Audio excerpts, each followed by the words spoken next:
রাজনৈতিক দলগুলো নিজেদের এখন যে মাঠ রয়েছে সেখানে হলো জামায়াত এবং বিএনপি মুখোমুখি অবস্থানে রয়েছে। এমনও পরিস্থিতিতে আপনারা দেখেছেন নির্বাচনের ডামাডোল বেজে গিয়েছে। আমাদের যেমন সংস্কার প্রক্রিয়া এগিয়ে নিতে হবে, সাথে সাথে আমাদের একটি সুন্দর পার্লামেন্ট উপহার দেওয়ার জন্য কাজ করতে হবে। বর্তমান যে পরিস্থিতি রয়েছে এই পরিস্থিতির মধ্য দিয়ে একটি দল নিজস্ব কিছু ব্যক্তিকে মানুষের উপরে চাপিয়ে দেওয়ার চেষ্টা করে। আমরা এই দুর্বৃত্তায়ন ভাঙতে চাই। আমরা এই টপ ডাউন সিস্টেম থেকে ডাউন টু টপ সিস্টেমে যেতে চাই, অর্থাৎ সরকার এবং জনগণের মধ্যে যে পার্লামেন্ট রয়েছে এই পার্লামেন্ট হাউসে আমরা জনগণের প্রতিনিধি পাঠাতে চাই, কোনো দলীয় প্রতিনিধি পাঠাতে চাই না। আপনারা জানেন যে আমাদের দলের নাম হলো জাতীয় নাগরিক কমিটি, অর্থাৎ আমরা সিটিজেন জাতীয় নাগরিক পার্টি, অর্থাৎ সিটিজেনদের যে রাইটস তারা সেটা নিয়ে আমরা কাজ করছি। ফলত যে বিষয়টা আমরা বারবার উল্লেখ করতে চাচ্ছি মানুষের সামনে, যে আমরা কোনো দলের প্রতিনিধি মানুষের উপরে চাপিয়ে দিতে চাই না, জনগণের প্রতিনিধি দিতে চাই।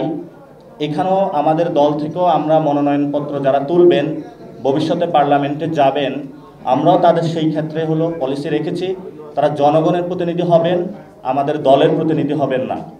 এবং আপনারা জানেন যে আমাদের পার্লামেন্টারি যে সিস্টেম রয়েছে সেটাতে সবাই আমাদের ট্যাক্সের টাকা দিয়ে সেখানে যে সংসদ সেশনটা চলে থাকে সবাই কালভার্ট, ব্রিজ, তার এলাকার কি সমস্যা সেগুলো বলে থাকে, কিন্তু আমাদের রাষ্ট্রীয় যে আইনগুলো বানানোর কথা, ড্রাফটিং করার কথা, সেই বিষয়ে তাদেরকে আরও স্কিল সেট থাকে না।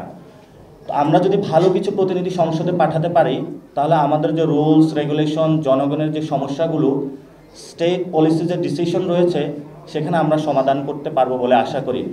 সেই জন্য যে আগামী যে জাতীয় ইলেকশন রয়েছে, ত্রয়োদশ জাতীয় সংসদ নির্বাচন, সেই উপলক্ষে আমরা আমাদের মনোনয়ন আবেদন ফর্মের কার্যক্রম আজকে থেকে উদ্বোধন করলাম। এই মনোনয়ন আবেদন পত্র সেটা হলো আপনারা তিনভাবে পুরো দেশবাসী আমাদের কাছে দিতে পারবে। অনলাইনে আমরা একটি ওয়েবসাইট খুলেছি, যে ওয়েবসাইটের মাধ্যমে তারা সাবমিট করতে পারবেন সকলে যারা সম্মানিত নাগরিকবৃন্দ রয়েছেন। তারপরে আমাদের মাঠ লেভেলে যারা বিভাগীয় সম্পাদক রয়েছেন তাদের কাছেও আপনারা দিতে পারবেন। সেখানে মূল দায়িত্ব রয়েছেন হাসনাত এবং সার্জিস আলম, তাদের মাধ্যমে আপনারা আমাদের অফিসে এসে যোগাযোগ করতে পারেন। আমাদের অফিসেও একটি ডেস্ক থাকবে যেটাতে আপনারা এসে ফর্ম ফিল আপ করে আপনারা এখানে আবেদন ফর্ম নিতে পারবেন। তা আমাদের যেই আবেদন ফর্মটা রয়েছে সেটার আমরা মূল্য রেখেছি 10,000 টাকা, সর্বনিম্ন 10,000 টাকা। কেউ যদি বাড়িয়ে দিতে চায় তাহলে উনি বাড়িয়ে দিতে পারবেন। তবে জুলাই আহত এবং যারা শ্রমিক, কৃষক, কুলি মজুর রয়েছেন আমরা তাদেরকেও সংসদের এই প্রক্রিয়াতে অংশগ্রহণ করতে চাই। সেই ক্ষেত্রে তাদের জন্য আমরা ফর্ম, যেটা আবেদন ফর্ম, এটা নট দ্য একদম ফাইনাল নমিনেশন ফর্ম, সেটার ফি রেখেছি আমরা 2,000 টাকা। অর্থাৎ আপনারা জানেন যে আমাদের দলীয় আমরা চাঁদাবাজি, সন্ত্রাসের বিরুদ্ধে রাজনীতি করতে চাই। ফলত যারা আমাদের সাথে অঙ্গীভূত হবেন, একীভূত হবেন, তাদেরকে সেখানে একটি নামমাত্র ফি দিয়ে, অন্যান্য যেই আপনারা জানেন ইলেকশনের জামানত ফিটা এবার 50,000 টাকা করা হয়েছে, নতুন যে রুলস রেগুলেশন সেখানে এসেছে। ফলত আমরা ন্যূনতম একটা ফি রেখেছি আমাদের যে কস্টিংটা রয়েছে দল চালানোর জন্য এবং আমাদের ডে টু ডে যে অপারেশনগুলো রয়েছে সেগুলো অ্যাক্টিভিটিসগুলো চালানোর জন্য।